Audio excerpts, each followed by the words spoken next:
Go for the pulls and the pools. Go for the oohs and the ahs. Go for the bubbles and the bubbly.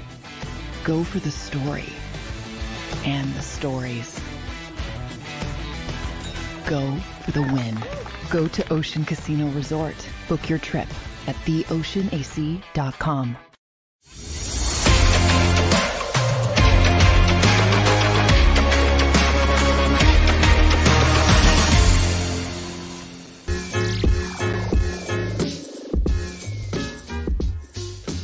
What's up, everybody, and welcome in to the Philly Sports Power Hour on this Football Friday in Philadelphia. Unfortunately, not involving our Philadelphia Eagles, but nonetheless a Football Friday with championship weekend coming up on Sunday.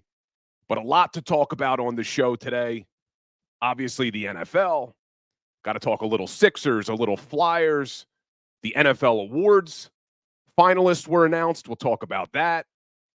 And still got to talk about this coaching search and still some afterthoughts from that end of the season press conference from our Philadelphia Eagles, because I think people are severely overreacting. I really do. I think the people saying it was the worst press conference they've ever seen in the history of sports, just relax. Everybody just needs to relax a little bit. But we'll talk about that. Good morning to my Power Hour crew. I see people coming in. I know Birds 365 on the channel is running a little late, so I'm sure some of you guys are going to be strolling in. But we are live here on the JAKIB Sports Network on YouTube. We are also live on TikTok as well, on my TikTok channel. But let's get a little roll call in the chat on this Friday morning. Supposed to be a warm day today. Things are warming up. I think it's going up to like 58 degrees today. So, one day closer to the summer. One day closer to next football season. That's the way I look at it. But what's up, everybody? Wine Niners Wine in the house wants to talk some Flyers. We'll get there because I didn't get into the Danny Briere press conference yesterday because it was just so much news coming from the Eagles. But I do want to talk a little bit about that. Mike Fittery's ready to trade A.J. Brown. I'm not there yet, my man. Adams exploits. What's going on? Anyone agree with Bill that high school Harry should be head coach? We'll get there. I know a lot of you guys don't agree with me on Sirianni, but we'll talk about it. I see Elliot in the house, Mike Fittery, William Stark, Teresa Pascarello, good morning. The Real RMP, DB talking now, Fran Iardi, MC, Twiz, Soulvein, Kyle. I see people checking in on TikTok, King of Pressure. What's going on, my friend? And if I missed you guys, I apologize. But let's jump in to the Philly Sports Power Hour. So we'll talk some NFL later on in the show. But let's start with a rough night in Philadelphia sports last night. As well as the Sixers were playing winners of 6 straight, they fall flat on their face last night. Losing to the Indiana Pacers 134-122. And they just didn't look good all night. Obviously, no Tobias Harris, no Marcus Morris Sr. That hurt them. Down some other guys, but not a great start to their road trip after winning 6 in a row, losing to the Pacers. But Embiid keeps the streak alive. If you care about Embiid's streak, 22 straight now with 30 or more. But they lose that game, unfortunately. They're back on Saturday against the Denver Nuggets, who are 31-15. Let's see if they can bounce back after a tough loss to the Pacers. But in good news for the 76ers, Joel Embiid, not surprisingly, named to his 7th straight All-Star game. I don't think that should surprise anybody that he was voted in as a starter for the Eastern Conference. Joel Embiid, Tyrese Halliburton from the Indiana Pacers, Damian Lillard, Jason Tatum, and the Greek freak, Giannis, all named starters for the East. The West, Shai Gilgeous-Alexander, Luka Doncic, LeBron James, Kevin Durant, and the Joker, all starters for the West. And the reserves get announced on Thursday. So unlike being voted as a starter, the coaches pick the reserves on Thursday next week. So we'll see if our man Tyrese Maxey gets named an all-star, which I think he deserves to be. And I see some more people checking in late. Twiz in the house, Flexen and Steppen in the house, Asia Roberson in the house.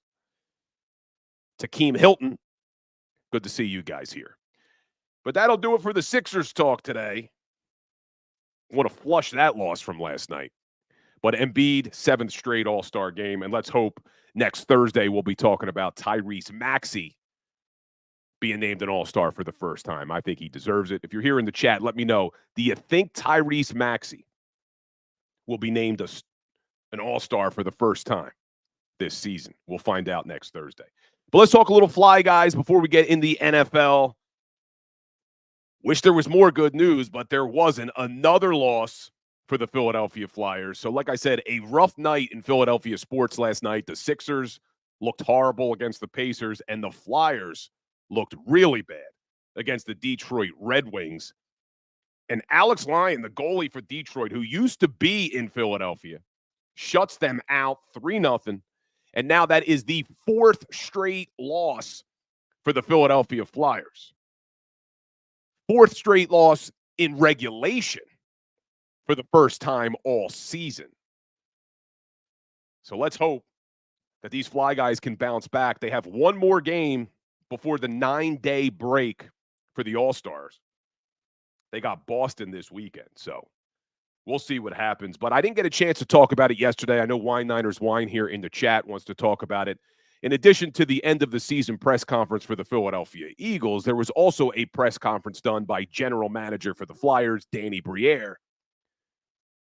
And my biggest takeaway from that was we're still thinking about the future. Those were the words from Danny Briere. So as exciting as this team has been, as excited as we have been that maybe we're getting playoff hockey back in South Philadelphia, Danny Briere basically told everybody, we're not going to trade away assets to make a run. The plan is still the same. Our eyes are on the future. We are going to do things to help this hockey team in the future. They're not going to trade away 1st and 2nd round draft picks. They're not going to get rid of young guys. They're not going to bring in players who are on expiring contracts just to make a playoff run. We've been down this road time and time and time again as Flyers fans, where every year they're mortgaging the future just to try to make that run. This is a different organization now. Their eyes are on the future, and I like it. As frustrating as it is, because as impatient as I am and you all are as Philadelphia fans, we want them to win now. But I like that this hasn't changed their plans. Yes, they are winning games. They've exceeded expectations. But they're not going to do things just to make a run this season. They don't want to be in the playoffs one year, out of it again, in it the next year, out of it again. They're going to do things that give us a Stanley Cup contender for years to come. And I have faith in the organization the way it's being run right now. One of the big questions is, what do they do with defenseman Nick Seeler? Because he was a guy who they thought maybe would be a trade piece at the deadline. But if you heard Danny Briere yesterday, they want to keep him. They think he's a big piece. He's exceeded their expectations. They thought he would be a 6th or 7th defenseman. He's in the top 4 now for their defense. So we'll see. But the Flyers, I think, are doing things the right way with this organization. But that's going to be it for basketball talk and hockey talk, because it's Football Friday.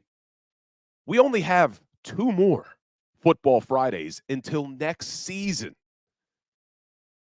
The reality of that is setting in with me and not making me very happy, because I look forward all offseason to NFL football. I know all you guys look forward to it as well. And we only have 2 more Football Fridays. We'll get this Friday. No games next weekend with the bye in between the championship games and the Super Bowl. And then we'll get the Football Friday before the Super Bowl. And that's it. That is it until September. Damn, that's depressing. But let's take a look at the NFL head coaching carousel that is going on. There were 8 vacancies to start the season, or excuse me, to start the offseason. 7 of them have been filled. Excuse me, 6 of them have been filled. News comes down yesterday. LA Chargers, as expected, hired Jim Harbaugh to be their next head coach. I think that is a great move for the LA Chargers. Absolute great move.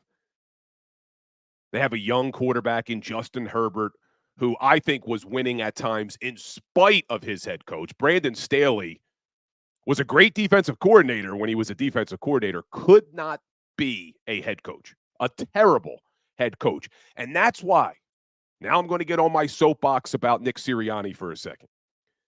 That's why everyone here in the chat over the last couple of days who have been furious with me for defending Nick Sirianni, for saying that the Eagles made the right decision in bringing back Nick Sirianni. Brandon Staley is a prime example. Just because you are a good offensive coordinator or a good defensive coordinator doesn't mean that you're going to be a good head coach in the National Football League. And I know everybody wanted to fire Nick Sirianni because of the question, oh, well, look at who's out there. Look at the coaches who are available. They could get Bill Belichick. They could get Mike Vrabel. They could get Jim Harbaugh. The Philadelphia Eagles weren't going to hire any of those coaches if they moved on from Nick Sirianni. Knowing what we know about Jeffrey Lurie and Howie Roseman, those 3 coaches don't fit the mold of who they'd want to bring in. Number one, Vrabel and Belichick are defensive coaches. They are retread defensive coaches. Not going to happen. Jeffrey Lurie's not hiring a defensive retread. And he certainly wasn't going to bring in a guy like Jim Harbaugh with that big personality that Jim Harbaugh has. So if the Philadelphia Eagles would have done what a lot of you guys wanted them to do, which was fire Nick Sirianni, get him out of here, he's a clown, they would have hired an offensive coordinator or a quarterback's coach that never had head coaching experience. That's what they do. So we would have been rolling the dice on whether or not that offensive coordinator or that quarterback's coach could grow into being a head coach in this league. And that is anybody's guess. You've seen it year after year after year in the NFL. The hot name, the big offensive-minded coordinator who's going to come in and save a franchise, and they stink as head coaches. It's a different skill set. And I'd rather go with the devil I know in Nick Sirianni, who has had a lot of success as a head coach of the Philadelphia Eagles. I know everybody wants to just forget about the first 3 seasons because of the last 6 games. Get him out of here. He's a clown. The guy's got the highest winning percentage as a Philadelphia Eagles head coach in their franchise's history right now. So I don't understand why people want to roll the dice and go with some unknown as your head coach that is a complete crapshoot on whether or not it's going to work out. Anyway, getting off my Sirianni soapbox for a second, because I just think a lot of people are overreacting to a very small sample size. But let's talk more about these NFL head coaches. Jim Harbaugh, head coach of the Chargers. Atlanta Falcons interview Bill Belichick twice, but they hire Raheem Morris, defensive coordinator from the LA Rams for the last couple of seasons. He was the defensive coordinator in Atlanta back in 2020, was also their interim head coach. Had a head coaching opportunity with the Bucs, probably a little bit too soon for Raheem Morris. He was a really young guy when he got that head coaching job with Tampa Bay back in 2008. So good to see Raheem Morris getting another shot with the Atlanta Falcons. But what does that tell you about Bill Belichick, that the Falcons interviewed him not once, but twice, and said, you know what? Instead of going with Bill Belichick, we're going to go with Raheem Morris. Oh, how the mighty have fallen. Bill Belichick still looking for a job. We'll talk about some of the other openings in a second and if Belichick's going to be a fit for them. But you have Raheem Morris. Dave Canales is named the head coach for the Carolina Panthers. God bless him for wanting to work with Dave Tepper, the owner there. I mean, look, there's only 32 head coaching jobs in the world in the NFL. So you take what you can get. But, man, working for Dave Tepper doesn't seem like something I'd want to do. But Dave Canales, you talk about a question mark, though. And this is why you got to be careful in this league. And you got to be careful saying, hey, let's fire Nick Sirianni. Dave Canales did a great job with the Tampa Bay Bucks this year. That was his only year as a coordinator. 1 year. Before that, he was with Seattle for a long time. He was a wide receivers coach, a quarterbacks coach, passing game coordinator. But he has 1 year of experience as an offensive coordinator. He did it with the Tampa Bay Bucks. Yes, you saw Baker Mayfield make a little bit of a resurgence. But Dave Canales is now the head coach of the Panthers. Anybody's guess how he'll do.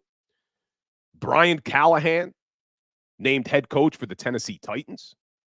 He was the offensive coordinator for the last few years in Cincinnati. Obviously did some great things with Joe Burrow.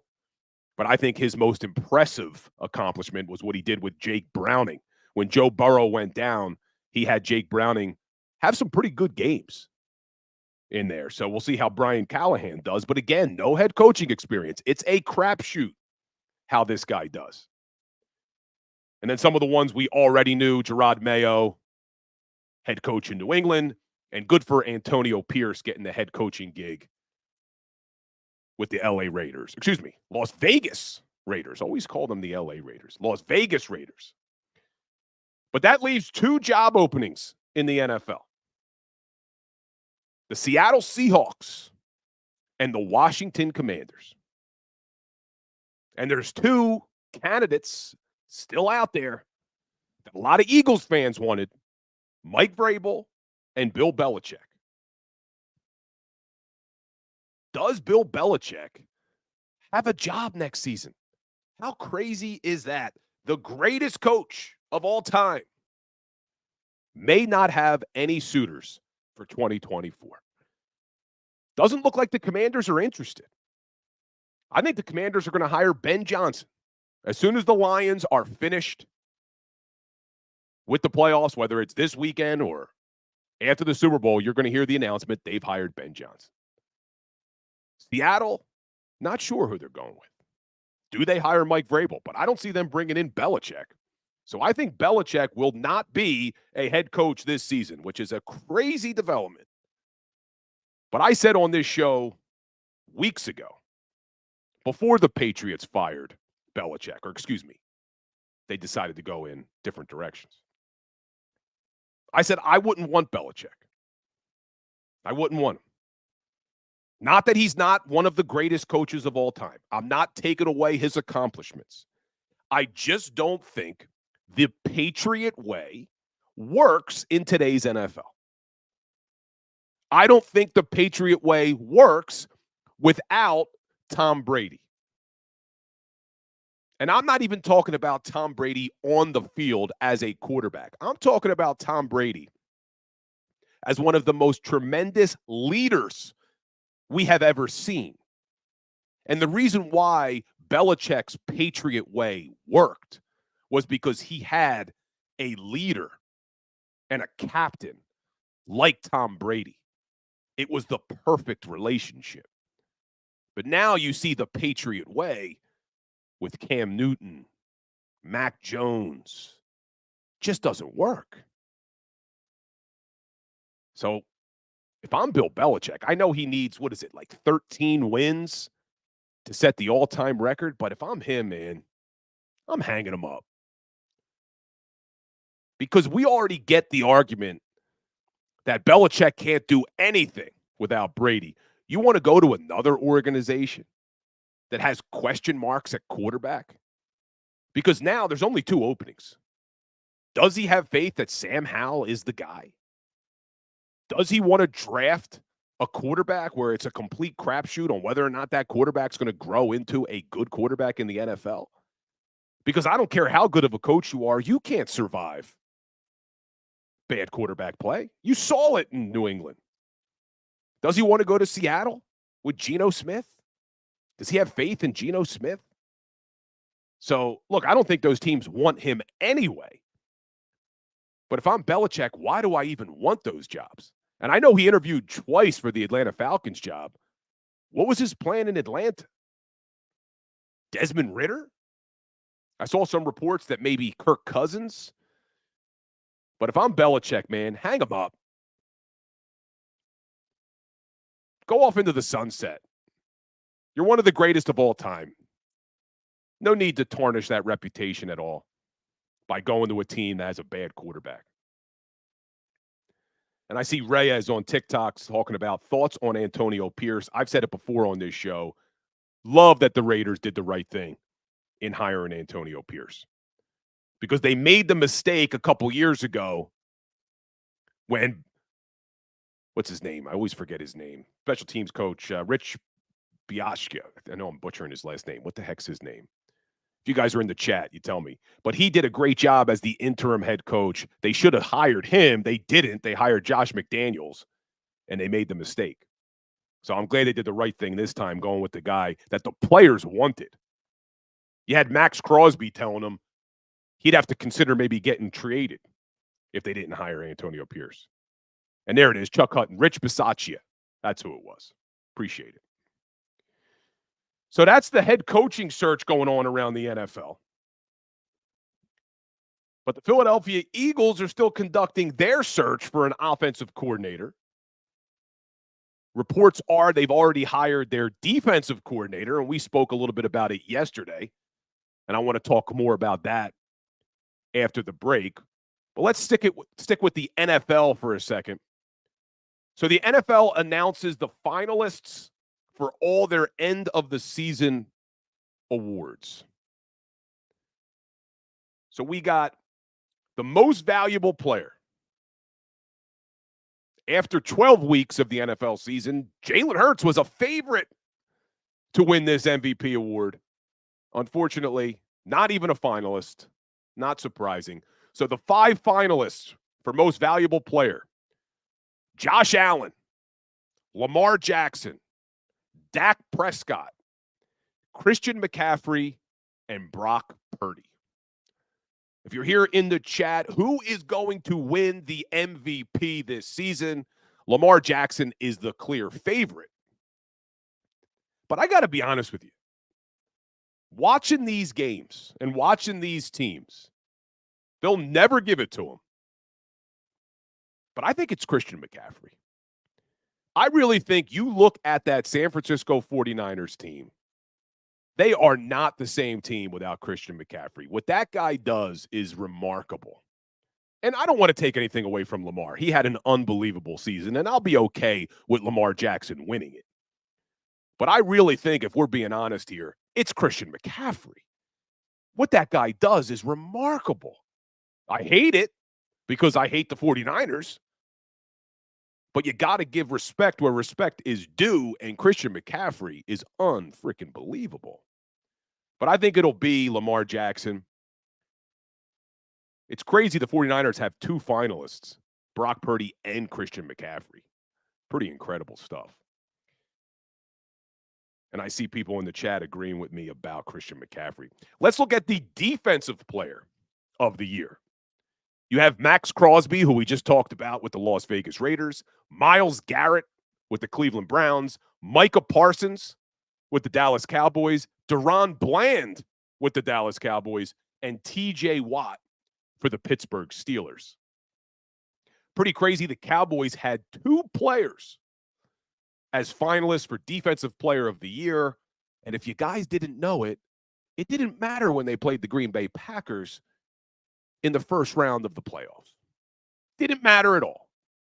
That defense got absolutely shredded by Jordan Love and a bunch of first and second years players. So congratulations, Cowboys fans. You got 2 finalists for Defensive Player of the Year. Didn't matter, though.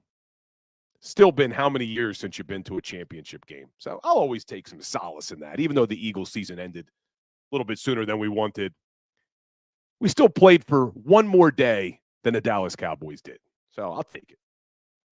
So who do you guys think is going to win Defensive Player of the Year there? This is a tough one for me. Obviously, DaRon Bland sets the record for most pick sixes in a season. Micah Parsons, very difficult on offenses, but I think it's going to be TJ Watt. I really do. I would go with TJ Watt. I think what that guy does, he completely takes over games from the defensive side of the football.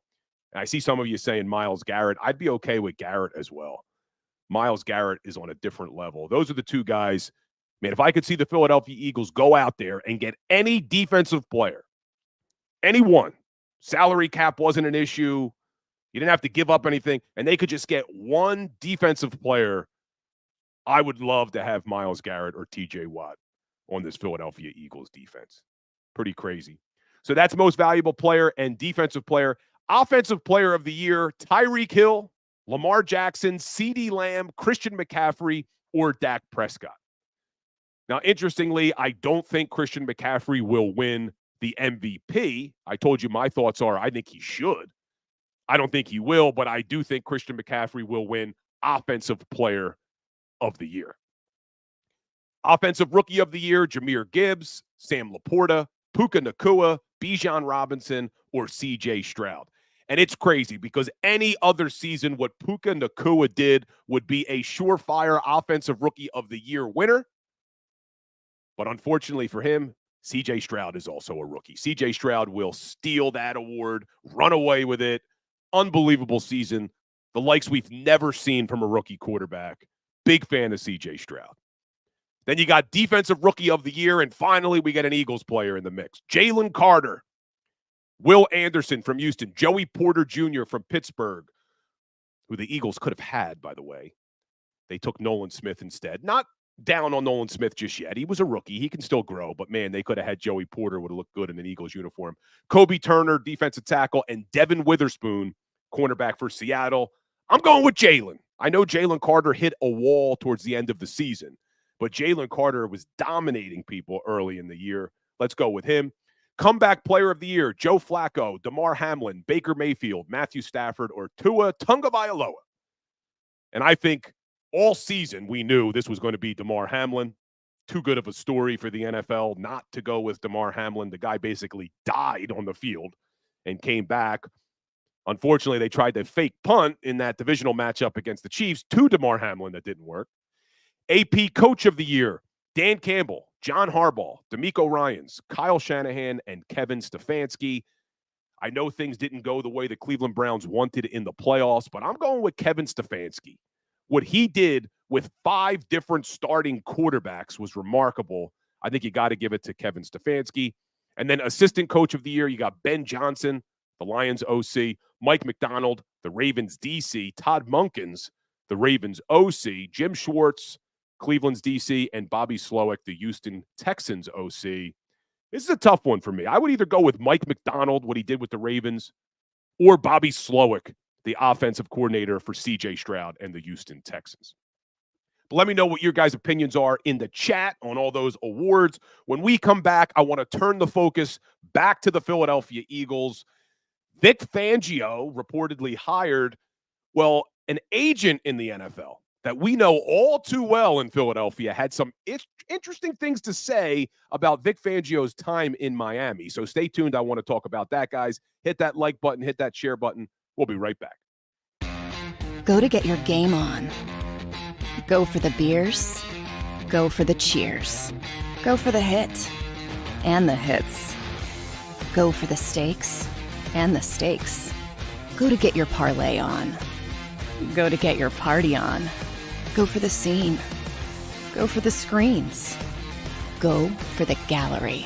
Go for the win. Go to Ocean. Visit theoceanac.com to plan your visit. At Pond Lehocky, we've recovered billions of dollars for our clients, and we're confident we can do the same for you. With over 250 years of combined courtroom experience, we've helped over 100,000 injured clients obtain some of the largest settlements in Pennsylvania. One conversation is all it takes to help you and your family get back on track. If you've been injured in an accident, give Pond Lehocky a call. They're carving them up 6.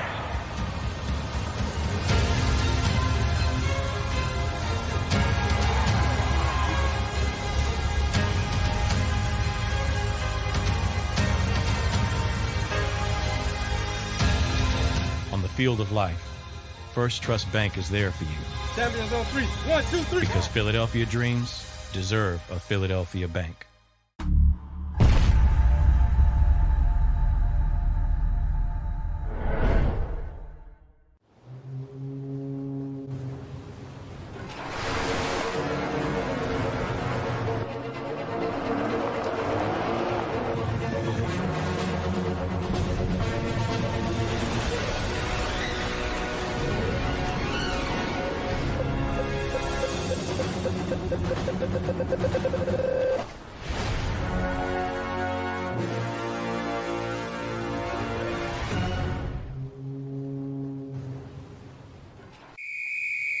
Underdog Fantasy has a way for you to play alongside your favorite football team all season long with their fantasy pick'em game.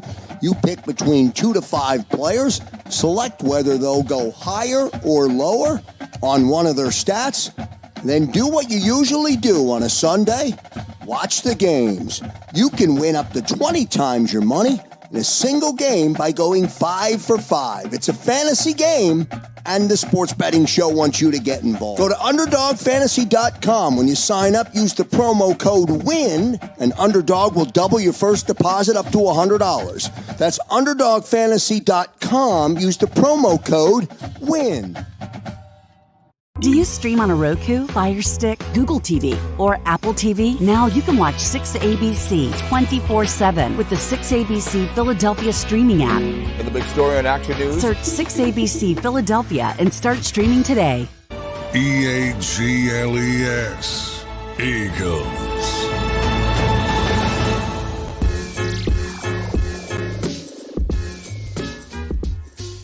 What's up, everybody? Welcome back in to the Philly Sports Power Hour with Bill Colarulo on this Friday in Philadelphia, where we should be talking about the matchups between the Eagles and the 49ers in the rematch of the NFC Championship. But things didn't go the way we all thought they would this season. So now the Eagles find themselves in another transition year for completely different reasons. Last year, they lost both coordinators because they had so much success that other teams wanted their offensive coordinator. They wanted their defensive coordinator. And the Philadelphia Eagles had to replace both of them. This year, we're replacing both coordinators because of a lack of success. So a complete 180 in less than a year. That's why when they say the NFL stands for not for long, this is what they're talking about, because things can switch very quickly. Players can lose it very quickly, as we learned this year with James Bradbury. But I want to talk about this coaching search for the Philadelphia Eagles. We'll talk about the offensive coordinator in a second, but all reports are that the Philadelphia Eagles have found their defensive coordinator, Vic Fangio, and we talked about it yesterday on the show, and I told you why I like this move for the Philadelphia Eagles. They love the Fangio scheme. Sirianni loves that type of defense, a defense that takes away the explosive play. So if you're going to run the Fangio scheme, bring in the damn guy who created it, Vic Fangio. So I like that move. And I also talked about before they hired Vic Fangio that what I wanted in a defensive coordinator, and I was saying this when I didn't know Fangio was available, when I thought Ron Rivera could have been the guy. I wanted a guy who was a veteran.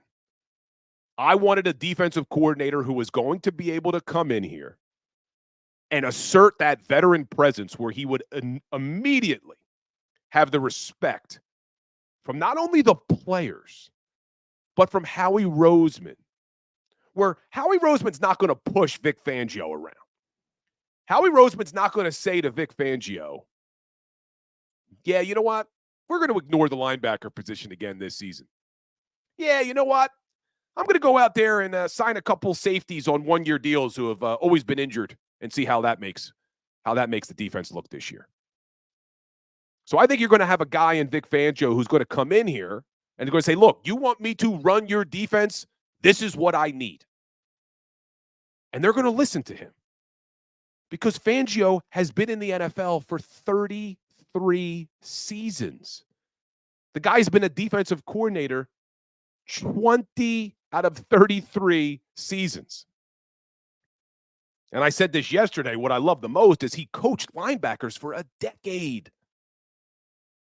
So I think the days of Howie Roseman ignoring the linebacker position, or so I hope those days are over. But I think a guy like Fangio is going to tell him, we need linebackers. You want to run my defense, we need linebackers. And I also wanted a guy on the defensive side of the ball who had some head coaching experience, who could be a nice sounding board for Nick Sirianni. And I really wanted a defensive coordinator who wasn't going to come in here, have 1 year of success, and then be out the door. I want that continuity on the defensive side of the football. And they bring in Vic Fangio, or so it's reported. And I know some people are not happy about this. I know some fans were really, really hoping and praying that they were going to bring in a guy like a Wink Martindale. Blitz, blitz, blitz. Got to blitz. Bring back the Buddy Ryan days. Blitz, blitz, blitz. It doesn't work in today's NFL. It just doesn't work. We talked about it a little bit yesterday on the show. Look at Wink Martindale's defense this year. They were horrific in New York. They blitzed more than anyone in the league with the exception of the Minnesota Vikings. They were 29th in the league in sacks, and they were in the bottom of almost every other category. Yards against, points against, passing yards against. Blitzing doesn't work. And just for point of reference, let's take a look at the 4 teams who are still left in the NFL right now. The 4 teams who are going to play in the championship. And let's look at their blitz rates. You got the San Francisco 49ers. There are only 2 teams in the entire NFL who blitz less than the San Francisco 49ers. Would you agree with me that the 49ers have a pretty damn good defense? They only blitz 18% of the time. There's only 2 teams who blitz less. The New York Jets, who didn't have a great team this year, but would you agree the Jets had a pretty damn good defense? That Rob Saleh kind of knows what he's doing on the defensive side of the football? So you got the 49ers and the Jets, 2 aggressive defenses.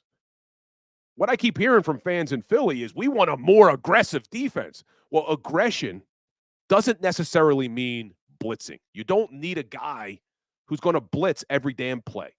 Case in point, New York Jets under Rob Saleh, San Francisco 49ers defense. Let's look at the other teams. Baltimore Ravens. Baltimore Ravens blitzed less than the Philadelphia Eagles did this season. You don't have to blitz a lot in today's NFL. Detroit Lions, they probably blitzed the most of any of the teams in the NFC that are still available, or excuse me, still playing or still played in the playoffs. I'm looking to see who blitzed more than them that was in the playoffs this year. Cowboys didn't. Rams didn't. Obviously, the 49ers didn't. So the Green Bay Packers, they blitzed 29% of the time. Kansas City Chiefs blitzed a lot this year, 33%. But you look at a guy like Wink Martindale, he's blitzing over 45%. So it doesn't necessarily work. And the Tampa Bay Bucks, yeah, I forgot about the Bucks. They blitz a lot as well. But you look at the Bucks defense, even though they blitzed a lot, where were they in sacks? Did they get a lot of sacks this season? Because blitzing doesn't always mean you're going to get a lot of sacks. So they had 48 sacks this season. The 2 teams that I mentioned before, the San Francisco 49ers, Baltimore Ravens, Ravens led the NFL in sacks. Led the NFL in sacks. They don't blitz that often. So I'm okay with the Vic Fangio scheme. But they're going to have to bring in better defensive players. They need to shore up that linebacker spot. They need to make sure they have safeties who can play. And I know some people are a little bit nervous about the secondary, but the one thing I find as a positive is there are a lot of young guys that will hopefully take that step next year. Keely Ringo had some good games this season. Can he take a step forward in year 2? Eli Ricks, he was out there battling as a rookie. Can he take a step in year 2? Isaiah Rodgers, that a lot of people forget about, that the Indianapolis Colts cut when he got suspended for the year. Philadelphia Eagles picked him up. How's he going to look next year? Was a Pro Bowler before he was suspended. Now, I don't have any faith in James Bradbury. I'm hopeful Darius Slay can continue to play at the level he's playing. And we also have Zach McPherson coming back from injury. How's he going to look? So the secondary may not be as bad as we think it is. There's some hope for that secondary. But what they need to do is shore up that other safety spot, because I don't know if Sidney Brown's going to be ready. But they really, in my opinion, need to shore up the linebacker position and make sure that that defensive line becomes a strength again on the edge. And those are big question marks, which we'll continue to talk about this offseason, because Hassan Reddick, final year of his deal. Josh Sweat, final year of his deal. So there's going to probably be a lot of changes. But let's talk about Vic Fangio, because I said there is a agent that we know all too well in Philadelphia who didn't necessarily have good things to say about Vic Fangio and his time in Miami. Drew Rosenhaus, the infamous next question, Drew Rosenhaus, on the driveway of Terrell Owens in that 2005 season that none of us as Eagles fans will ever forget, said yesterday there were quite a few players on the team, meaning the Dolphins, that didn't necessarily get along with Fangio. It wasn't a great relationship with many of the players. There were some guys that loved him, but there were quite a few that didn't. It definitely wasn't a unanimous positive relationship. So does that have anybody concerned that Drew Rosenhaus is saying that, look, there were players on that defense that were not fans of Vic Fangio? Now, the reason I'm not as concerned, and I see Chwiz in the chat saying, great, bring in a guy that doesn't get along with players when our locker room is in shambles. And there's Chwiz. But the reason I'm not concerned, Vic Fangio has been a coach in this league for 33 years. I think if this was a guy who had problems with players, if this was a guy who players didn't get along with, I don't know if you would be able to stay in this league for 33 seasons. This is like, and I haven't heard this before, and maybe I'm wrong. Maybe we got to go do some more research. Have we ever heard this before, that Vic Fangio doesn't get along with his players? And I seen Javon Holland posted a picture of him kicking rocks on his Twitter after the move was made. I guess that's he's excited about it. But then you got Emmanuel Ogba, about a month ago, called Vic Fangio a genius. He said, as far as defensive scheme, he knows how to put guys in the right position to make plays. I've definitely learned a lot from him. He's definitely evolved my game a lot. So, you got to take this with a grain of salt. Number one, it's Drew Rosenhaus.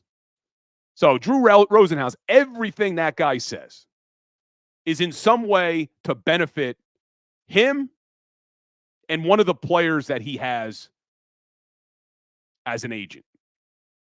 So if there was a guy on that team that maybe Vic Fangio didn't think was good or didn't think was a great player or coached him hard, maybe that's why Drew Rosenhaus is coming out and saying, oh, well, he didn't get along with a lot of people. I'm not buying it. I'm not buying anything Drew Rosenhaus says. And you don't hear this about Vic Fangio. A guy's been in the league for 33 damn years.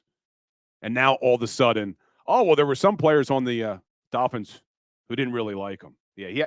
And then says there were some guys that loved him, but there were quite a few that didn't. From Drew Rosenhaus. I'm not buying it. I don't buy anything Drew Rosenhaus says. But I like this move. I told you yesterday why I like this move. I talked a little bit about it before. But you look at that Dolphins defense, even though they battled injuries all year, they had a pretty good damn defense. And I see Dank Birds in the chat saying, I'm happy Vic is a hard ass. Yeah, maybe that's what they need. Maybe that's what they need on the defensive side of the football. Maybe they need somebody calling them out when they give the effort that they just gave in those last few games when it came to tackling. So we will see. But I like the move. But now we got to find an offensive coordinator. There's been reports they talked to Cliff Kingsbury. There's been talks they requested interviews of Kellen Moore. Gerard Johnson, quarterback's coach with the Houston Texans. So we'll see what they decide to do, but I don't want any of those guys. I talked to you guys before. I want continuity. I don't want Jalen Hurts having to look for another offensive coordinator next season if they have success. I want an offensive coordinator that's going to be here next season and the season after and the season after. I don't want Kingsbury. I don't want Kellen Moore. Gerard Johnson, maybe he turns out to be a great coach, but if he comes in here and he has success, he's gone.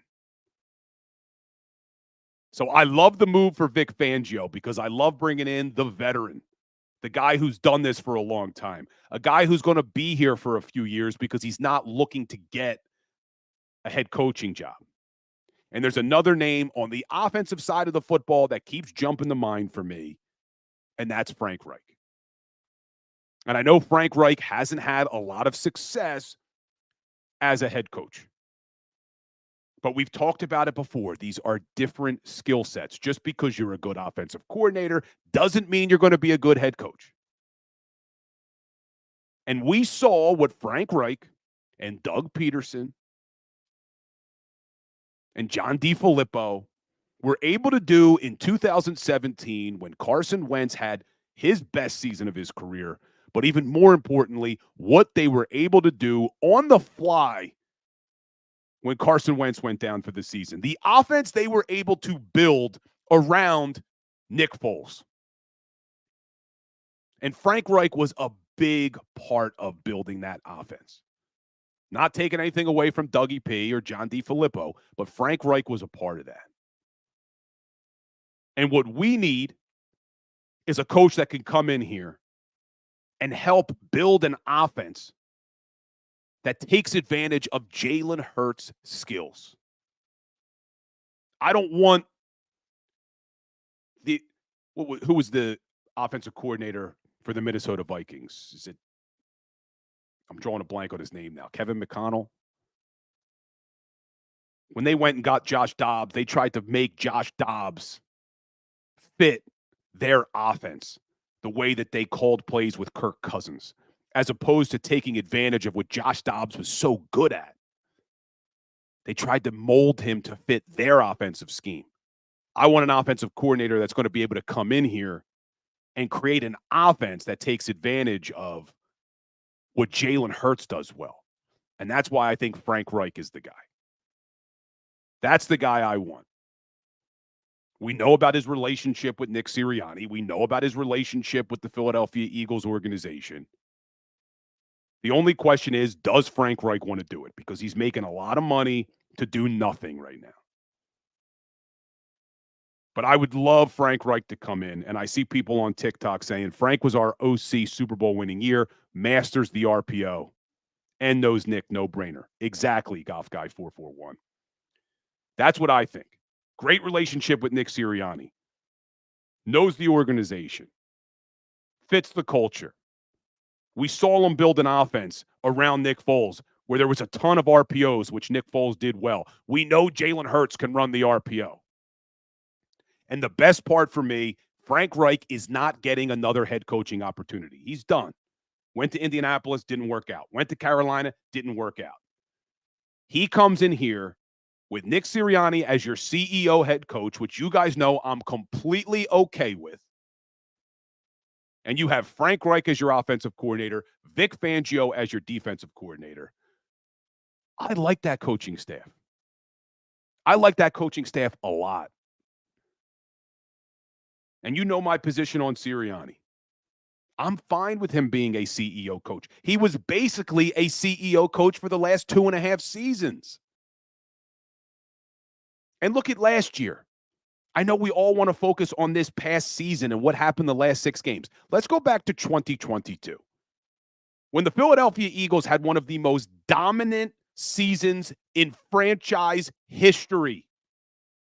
We all quickly want to forget how dominant that team was. Nick Sirianni was your head coach. He was essentially a CEO head coach because you had Shane Steichen on offense, you had Jonathan Gannon on defense, and it worked. And it worked really well. They were 30 minutes away from winning a Super Bowl, and that would have gone down as the greatest season in franchise history. They dominated everybody. From week 1 all the way through the season, that team was absolutely dominating teams. It works.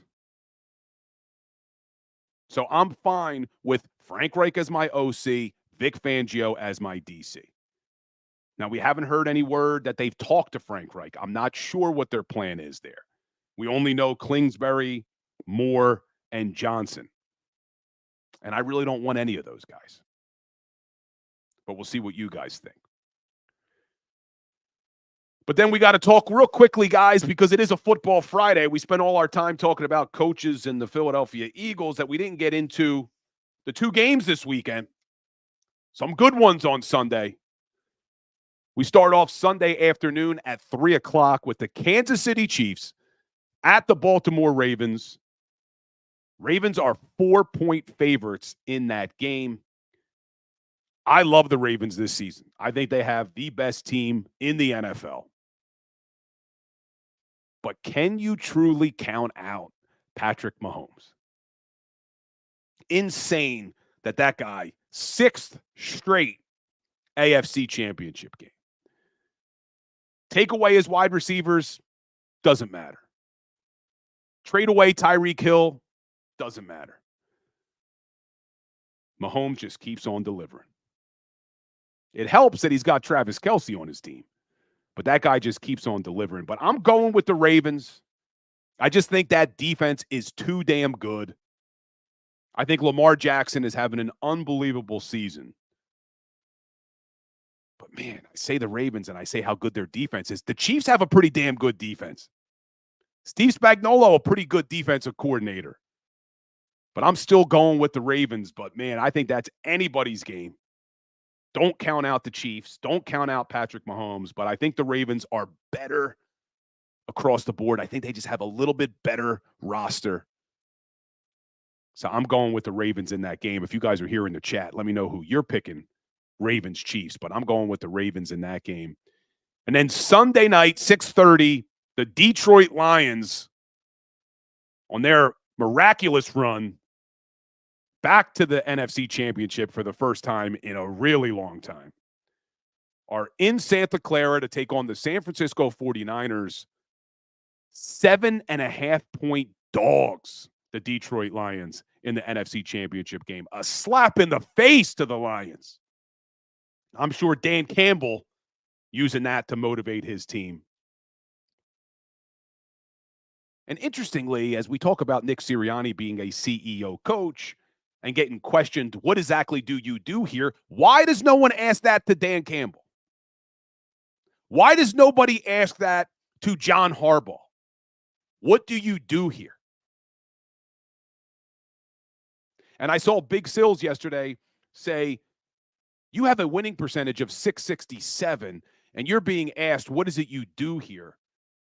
I think that says more about us as media in Philadelphia than it does about Nick Sirianni. Because the guy does have a .667 winning percentage. The guy has had a lot of success in the last 3 seasons. And nobody asked the question to John Harbaugh, what is it you do here? Nobody asked Dan Campbell, what is it you do here? So why do we ask Nick Sirianni that question? And thank you, M. Reyes. Nobody asks Mike Tomlin, what do you do here? Pete Carroll, what do you do here? So that's why I said, I think we are overreacting as a fan base, as a media, as a city about Nick Sirianni being a cheerleader clown. You don't win the amount of games that this team has won in the last 3 seasons in the National Football League if Nick Sirianni was nothing but a clown. It's not easy to win in this league. So I am very much over the overreaction from the media and the talking heads and the fan base about Nick Sirianni. And I see, I'm awake. Sirianni stinks. Why does Sirianni stink? And everybody wants to keep going back to the epic collapse. I've said it before. This was not a 10-1 football team. They were not that good. We said it all season long. They were trying to tell us who they were, and they finally were able to show us towards the end of the season. When they were 10-1, they weren't a good football team. So if they would have started the season 5-6 and finished the exact same way, would we be saying that Nick Sirianni should be fired less than a year after going to a Super Bowl? Because all I keep hearing is they were 10-1. That's why he should be fired. They were 10-1. That's why they should be fired. They were not a 10-1 football team. And you were asking this guy to do something that no one has ever done in NFL history. No one has ever gone to a Super Bowl, lost both coordinators, and gotten anywhere past the divisional round. So I don't understand why we would fire a guy who wasn't able to do something that no one has ever been able to do in NFL history. We are overreacting as a fan base. I'm telling you, we are overreacting. Anyway, we're running out of time. Like we end every Philly Sports Power Hour with a little Today in Sports History. January 26, 1924, the first ever Winter Olympic gold medal was won. American skater Charles Jutraw in the first Winter Olympic Games exactly 100 years ago. January 26, 1924, the first ever Winter Olympics. And on today's date, the first ever gold medal was awarded, and it was won by the USA, American skater Charles Jutraw in France. Guys, even though you disagree with me at times, I appreciate all of you. I appreciate the engagement. I love spending this hour with my crew. So be sure I'll see you guys all back here on Monday. And if you want a little more, check me out tomorrow morning on 97.5 The Fanatic from 9 to 12. I'll be hosting a show there every weekend now. So check me out there as well, 9 to 12 on Saturdays and Sundays on The Fanatic. But I will be back here on Monday, 10 o'clock, for the best hour in Philadelphia sports talk, the Philly Sports Power Hour. Have a great weekend, everybody. And as always, go Birds. Go for the polls and the pools. Go for the oohs and the ahs. Go for the bubbles and the bubbly. Go for the story and the stories. Go for the win. Go to Ocean Casino Resort. Book your trip at theoceanac.com.